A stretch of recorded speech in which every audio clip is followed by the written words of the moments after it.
අවුරුදු කිහිපයක අහලා දිනන සයින් සූත්‍රයේ සාධනය. පෙලක් කරනකොට කියනවා සයින් සූත්‍රය ප්‍රකාශ කරන්න කියලා. ඒතකොට සාධනය කිරීම අවශ්‍ය නැහැ. පෙලක් අවුරුදුල.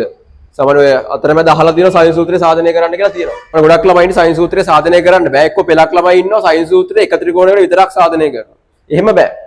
සයින් සූත්‍රය සාධනය කිරීම ඇහුවොත් වා ත්‍රිකෝණ වර්ග තුනටම සාධනය කරලා පෙන්නන්න. සුළු කෝණී ත්‍රිකෝණයකට සාධනය කරලා පෙන්නන්න ඕනේ. ඍජු කෝණී ත්‍රිකෝණයකට සාධනය කරලා පෙන්නන්න ඕනේ. මහා කෝණී ත්‍රිකෝණයකට සාධනය කරලා පෙන්නන්න ඕනේ. මේකකට විතරක් සාධනය කරලා බෑ. හරිද? ඔය ඔයාලට ලකුණු 3න් පංගුවක් තමයි එහෙම හම්බ වෙන්නේ. සයින් සූත්‍රය සාධනය කරන්න ඇහුවොත්. මම ළමයින්ට කියන්නේ විභාගෙදී ඔයාලට දෙන මේ පේපර් එකේ කොලේ තීරු තුනකට බෙදාගත්තා නම් හරි. හරි තීරු තුනකට බෙදාගෙන සුළු කෝණී ත්‍රිකෝණයක් අඳ ගන්නවා. ඍජු කෝණී ත්‍රිකෝණයක් අඳ ගන්නවා. මහා කෝණී ත්‍රිකෝණයක් අඳ ගන්නවා. හරිද? එතකොට මේක සුපුරුදු අංකණයෙන් අපි ABC කියලා මාක් කරනවා. මෙතන මම මෙතන තමයි ඒ අකුර පට මේ ශීර්ෂය ඒ විදිහට මෙතන ගත්ත මේ ශීර්ෂය. එතන ABC කියලා වාමාවර්තව මම මාක් කරනවා. හරිද? එතන මේ ත්‍රිකෝණෙත් එහෙමයි. මෙතන ඍජු කෝණී ත්‍රිකෝණයක්. හරිද? එතකොට මෙතනත් වාමාවර්තවම ABC කියලා ඒ පිළිවෙලට මාක් කරනවා. මෙතනත් මහා කෝණේ ABC විදිහට ඒ වාමාවර්තව මාක් කරනවා. එතකොට මෙතන මම සුළු කෝණ විදිහට ගත්තේ A කියන කෝණය. හරිද? ඒ කියන්නේ මෙතන A කියන කෝණය තමයි මම සුළු කෝණ විදිහට අරගත්තේ. ඒතර අංශක 90කට වඩා අඩුයි සුළු කෝණයක්. මෙතන A කියන කෝණය මම ගත්තා ඍජු කෝණය විදිහට. හරිද? මෙතන A කියන කෝණය ගත්තා මම මහා කෝණ විදිහට. හරිද? හරිද? එතන ඔය ත්‍රිකෝණ තුනටම මම සාධනය කරලා පෙන්වන්න යන්නේ සයින් සූත්‍රය කොහොම සාධනය කරන්නේ කියලා. එතන අපි මුලින්ම කරගන්න මේ ශීර්ෂ වලට අදාළ කෝණ ටික මාක් කරගෙන යනවා. අපේ A ශීර්ෂයට අදාළව එතන කෝණේ සිම්පල් මේ කැපිටල් A කියලා මම මාක් කරලා තියෙනවා. එතන මෙතන B ශීර්ෂයට අදාළව ඇතුලේ කෝණේ කැපිටල් B කියලා මම මාක් කරනවා. එතන මෙයා කැපිටල් C වෙනවා. හරිද? ඒක තමයි සුපුරුදු අංකණයෙන් කෝණ මාක් කිරීම. හරිද? එතන මෙතනත් ඒ විදිහටමයි A ශීර්ෂයට අදාළව එයාගේ කෝණේ A නමින්ම වෙනවා. එතන මෙයා කැපිටල් A වෙනවා. මෙයා කැපිටල් B වෙනවා. මෙයා කැපිටල් C වෙනවා. හරිද?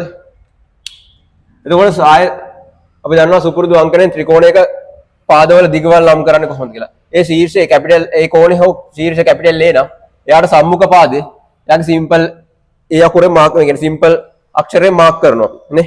එතන මෙයා කැපිටල් A නම් එයාගේ ඉස්සරහා තියෙන පාදේ දිග වෙන්නේ සිම්පල් A. හරි මෙයා කැපිටල් B නම් එයා ඉස්සරහා තියෙන සම්මුඛ පාදේ වෙන්නේ සිම්පල් B. දැන් මෙයා සිම්පල් C. හරිද? මෙයා A ශීර්ෂය නම් එයාගේ සම්මුඛ පාදේ වෙන්නේ මෙයා. එහෙනම් එයාගේ දිග සිම්පල් A. මෙයා B නම් එයාගේ සම්මුඛ පාදේ වෙන්නේ මෙයා. එයාගේ දිග වෙන්නේ සිම්පල් B. මෙයාගේ සිම්පල් C. හරිද? එතනත් එහෙමයි මහා කෝණේ ගත්තාම මෙයා A වෙනවා, මෙයා B වෙනවා. මෙයාගේ දිග සිම්පල් C වෙනවා. හරිද? ඔය විදිහට පාදවල වල දිගත් අපි ඉස්සෙල්ලා මාක් කරගෙන යනවා. ඒක ඕනම ළමෙක් දන්නවා. A level combined maths සාධාරණ ත්‍රිකෝණමිතිය පොඩි හරි කෙටි කාලයක් කරගෙන ගත්ත ළමෙක් ත්‍රිකෝණයක් සුපුරුදු අංකයෙන් නම් කරන්නේ පාද හා කෝණ නම් කරන්නේ කොහොමද කියලා. හරිද? එතකොට මේ ත්‍රිකෝණ තුනටම සාධනය කරලා පෙන්වන්න යන්න ඕනේ. මේ පෙන්වන්න ඕනේ සයින් නීතිය මේ ත්‍රිකෝණ තුනටම සාධනය කරලා පෙන්වන්න ඕනේ. හරියනවා කියලා. හරිද? එහෙනම් මම මුලින්ම කරනවා මේ ත්‍රිකෝණය ගත්තාම ඔයාලට වෙනවා මේ AB කියලා පාදයක් තියෙනවා. මෙතන C කියලා ශීර්ෂයක් තියෙනවා. මම C ශීර්ෂයේ ඉඳලා හරි C කියන ශීර්ෂයේ ඉඳලා AB පාදයකට ලම්බකයක් නිර්මාණය කරනවා. හරිද? C ශීර්ෂයේ ඉඳලා AB පාදයකට අදිනවා ලම්බකයක්. හරිද? ලම්බකයක් ගහනවා. ඒතර මේ ලම්බකයේ වදින තැන අඩිය මම කැපිටල් M කියලා මාක් කරා. ඒතර ඒ වැඩේ මේ ත්‍රිකෝණෙත් කරනවා.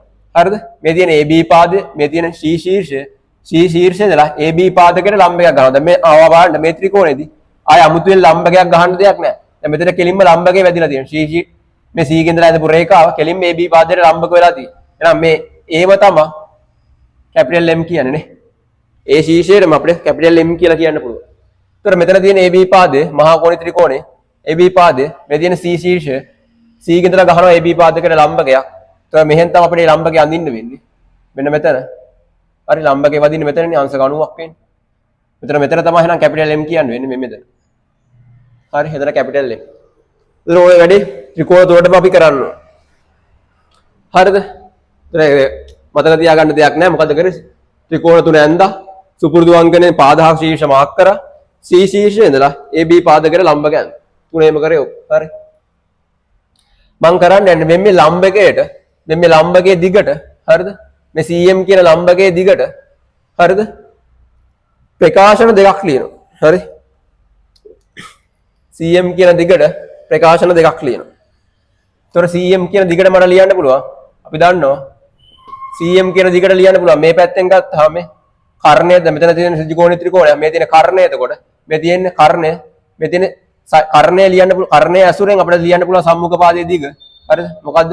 A sin B කියලා. ඒක ඕනම ළමෙක් දන්නවා. හරි?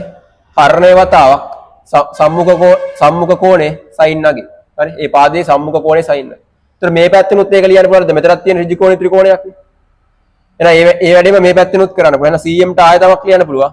B sin A කියලා. හරි? B sin A කියලා ලියන්න. ඔයාලට පේනවද? CM ට ප්‍රකාශන දෙකක් ලියලා තියෙනවා. එහෙනම් මේ දෙක සමාන වෙන්න ඕනේ. A sin B සමානයි B sin A වෙන්න ඕනේ. හරිද? එම නිසා A sin B සමානයි B sin A. එහෙනම් අපි sin සූත්‍රය දන්නවා. ඒතර ඒකට අනුව අපි හරස් ගුණ කරලා තියෙනවා. හරි? A යටින් එයාගේ කෝණය දිනනවා. ඊට අදාළ කෝණය. B යටින් එයාට අදාළ කෝණය තියෙනවා. හරිනේ? දැන් වඩ තියෙනවා A බෙදීම sin A සමානයි B බෙදීම sin A sin B කිය. ඒතර මේ තියෙන්නේ sin නීතිය. ඒතර තව පදයක් තියෙනවනේ කියලා හිතෙයි. නෑ ඒක අවශ්‍ය මේ කියන්නේ C බෙදීම sin C කියලා එකක්. ඔව් ඒක හරි. නමුත් මේක මෙතනට අවශ්‍ය නැහැ. මොකද මේක සාධනය කරන්න එන ඔයාට ඒක A උත්තරෙත් ගන්න ඕන. මෙතනලා මෙතනට ලම්බකයක් ගහලා කියන්නේ A ශීර්ෂයේ ඉඳලා BC පාදකයට ලම්බකයක් ඇන්දනම් හරි. ඒතර යාර එනවා අතන B sin B බෙදීම C sin C කියලා. හරිද? ඒක අවශ්‍ය නැහැ. මේ විභාගෙට මේ ඊටමත් ප්‍රමාණවත් හරි. අපේ තුනක් එහෙම ලම්බක දෙකක් ගහලා සාධනය කිරීම අවශ්‍ය වෙන්නේ නැහැ. හරිද? ඒතර මෙතනින් එමත් වුණා හරි. අපි බලනවා මේ සාධනෙම මෙතනිනුත් ගන්න පුළුවන්ද කියලා.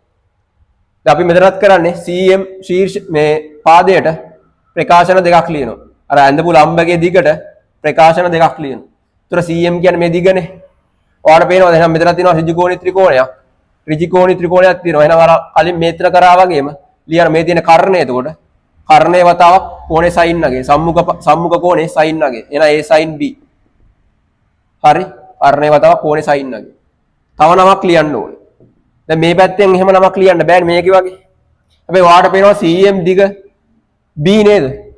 CM දිග දැන් මේ පාදයේ දිග B නේ. සිම්පල් B නේ. එහෙනම් CM දිග අපිට B කියන්න පුළුවන්. හරිද? මම නිර්මාණයක් කරනවා මෙතන. B අකුර එකෙන් වැඩි කරනවා. ප්‍රශ්නයක් නෑ නේද? B මනේ එන්නේ. නේ? B අකුර එකෙන් වැඩි කරනවා ඒත් එන්නේ B මයි. අපි එක වෙනකොට ලියමු sin 90 කියලා. ඒත් අවුලක් නෑනේ. මට එක වෙනකොට sin 90 ලියන්න පුළුවන්. ඇයි sin 90 ගියත් එකයිනේ. අපි දන්නවා sin 90 එකයි කියලා.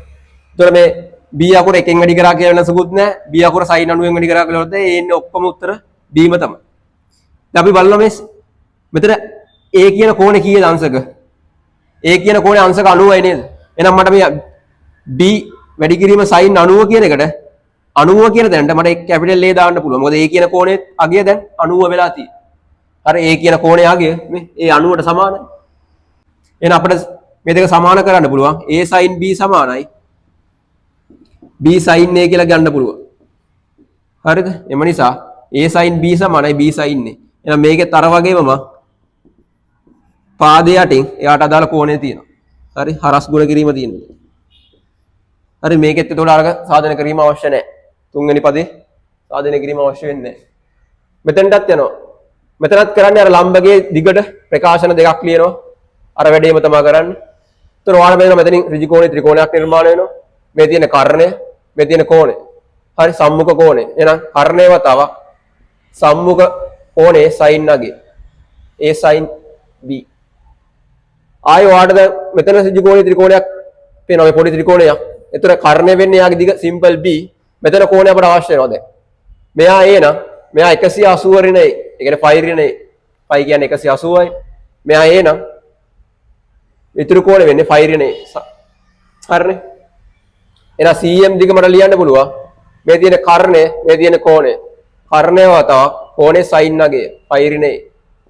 අපි දන්නවා sin 180 ඍණ θ කියන්නේ sin θ. sin 180 ඍණ θ කියන්නේ sin θ. දෙවන වෘත්තපාදයට වැඩෙන. දෙවන වෘත්තපාදයේ sin ගේ අගයක් ධන. sin ගේ අගයක් ධන. එහෙනම් sin A. එහෙනම් A sin B සමානයි. නැවත ඔප්පු වෙනවා B sin A කිය. හරි A sin B සමානයි B sin A කියලා නැවත ඔප්පු වෙනවා. එහෙනම් පාදයේ යටින් එයාට අදාළ කෝණය මෙතනත් ඒ විදිහටම තියෙනවා. හරි හරස් ගුණ කරලා තියෙනවා. බාණ්ඩ ත්‍රිකෝණ වර්ග 3 සඳහාම එකම ප්‍රකාශනය කියන්නේ සයින් නීතිය සාධනය කරලා පෙන්නනවා. හරි. ඒතර ඔයාලට තුන්වෙනි එක මම අර කලින් කිව්වා වගේ සාධනය කිරීම අවශ්‍ය නැහැ. හරිද? ඒතර ඔයා මේ තුනට පෙන්නුවා නම් හරි. යටින් හරිද ගාන අන්තිමට හදලා ඉවරලා මෙහෙම වාට ලියන්න පුළුවන්. එලෙසම හරි එලෙසම b sin b බෙදීම c sin c බව සාධනය කළ හැක. සාධනය කළ හැක. හරි. එතකොට ඒක ආයෙ සාධනය කරලා පෙන්වන්න අවශ්‍ය නැහැ. හරි. ඔයා මෙහෙම ලියලා තිබ්බනම් හරි. ඒ කියන්නේ ඒකට ඔයා ඒ සාධනය මේ ඔප්පු කරන්න ඕන නම් මේකට ලම්බකයක් ගහන්න ඕන. ඒක විභාගෙදී අවශ්‍ය වෙන්නේ නැහැ. හරි. අපි දෙකකට විතරයි සාධනය කරලා පෙන්වන්න නම් ඇති. හරි. සාධනය කළ හැක. එම නිසා අපිට උත්තරේ ලියන්න පුළුවන්. හරිද? a sin a බෙදීම b sin b සමානයි c sin c කියලා sin නීතිය සාධනය කරලා පෙන්වන්න පුළුවන් ත්‍රිකෝණ තුනට. හරිද? ඒතර ඔයාලා විභාගයේ ලේසියෙන් මේක මතක තියාගෙන යන්න පුළුවන්. මොකද්ද කරේ? ත්‍රිකෝණ වර්ග තුන මැන්දා සුපුරුදු අංගයෙන් ත්‍රිකෝණ ටික මාර්ක් කරා. පාදවල සහ ශීර්ෂ AB පාදයකට C ශීර්ෂයට ලම්බකයක් ඇඳා. ඒකේ අඩිය මම කැපිටල් M කියලා මාර්ක් කරා. එතකොට හැම ත්‍රිකෝණයකම ඒ ආපු අඳපු ලම්බකයට ප්‍රකාශන දෙකක් ලියුවා. ලම්බකයේ දිගට ප්‍රකාශන දෙකක් ලියුවා. ඉතින් ඒ දෙක සමාන කරා. හරි එච්චරක මෙතන පොඩි නිර්මාණයක් තියෙනවා. හරි. එතන පොඩි ඒක මතක තියාගන්න අමාරු නෑ වලට. මෙතනත් එහෙම. හරි. sin 180 රිනේ කියන්නේ sin ඒක අපි දන්නවා. ඒතර මේක තමයි sin නීතිය සාධනය. හරි. ඇහුවොත් මතක තියාගන්න හරි ලේසි.